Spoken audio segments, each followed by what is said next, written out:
आचार संहिता के बाद जब्ती की कार्रवाई में लगातार इजाफा हो रहा है। दरअसल 9 अक्टूबर तक 143 करोड़ मूल्य की सामग्री जब्त की गई है। 2018 के 65 दिनों की तुलना में आचार संहिता के 10 दिनों में भी इस बार दुगनी जब्ती हुई है। जी हां, दरअसल 21 करोड़ 20 लाख की जब्ती के साथ जयपुर अब टॉप पर पहुंच चुका है।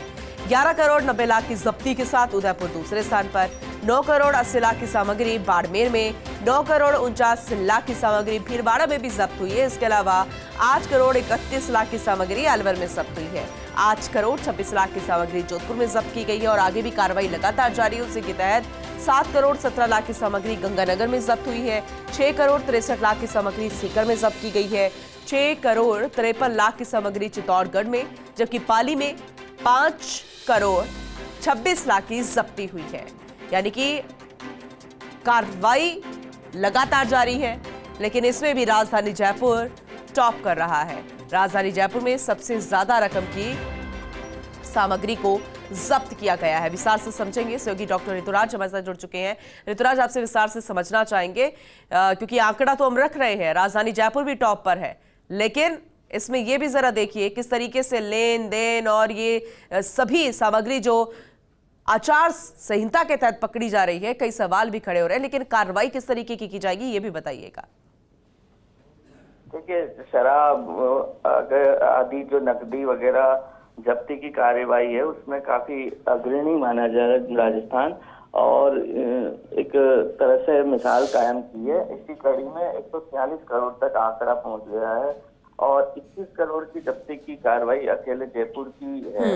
तो अगर पिछले चुनाव से कंपैरिजन करें, अगर तुलनात्मक विश्लेषण देखें, तो 2018 में जो आचार संहिता का 65 दिन का समय रहा था, उसमें कुल करीब 70 करोड़ की जब्ती की कार्रवाई हुई थी। लेकिन अगर 10 दिन की ही बात करें, आचार संहिता को लागू हुए अभी 10 दिन हुए हैं और 121 करोड़ की सामग्री जब्त की जा चुकी है, तो ऐसे में यह निश्चित तौर पर एक सफलता की बात है। और हाल ही में जो भारत निर्वाचन आयोग के डिप्टी सीईसी अजय बहादुर आए थे, उन्होंने पूरा जब प्रेजेंटेशन देखा, उसके बाद जो तमाम जो जिले हैं उनकी तारीफ भी की।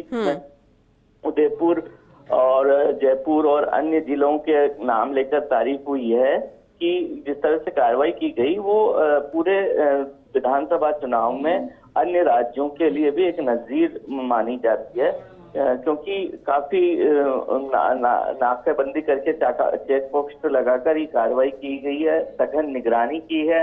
इसके साथ ही मॉनिटरिंग के अलग अलग तरीके अपनाकर और स्थानीय पुलिस के साथ तालमेल करके ये कार्रवाई की गई है। और खास बात ये भी है कि इस बार भारत निर्वाचन आयोग ने एक ऐप विकसित किया है जिसमें रियल टाइम डाटा अपडेशन का काम अधिकारी कर सकेंगे।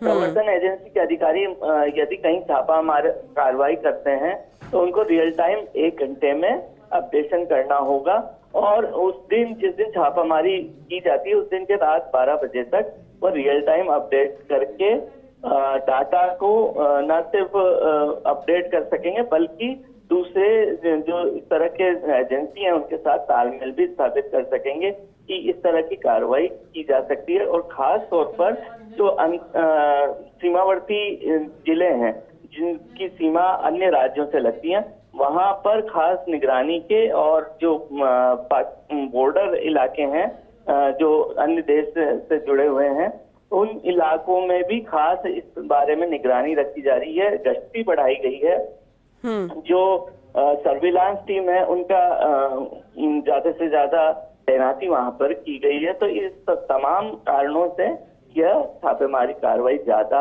हुई है और जब्ती की कार्रवाई ज्यादा नजर आ रही है। चलिए, ठीक है, बहुत शुक्रिया इस जानकारी के लिए।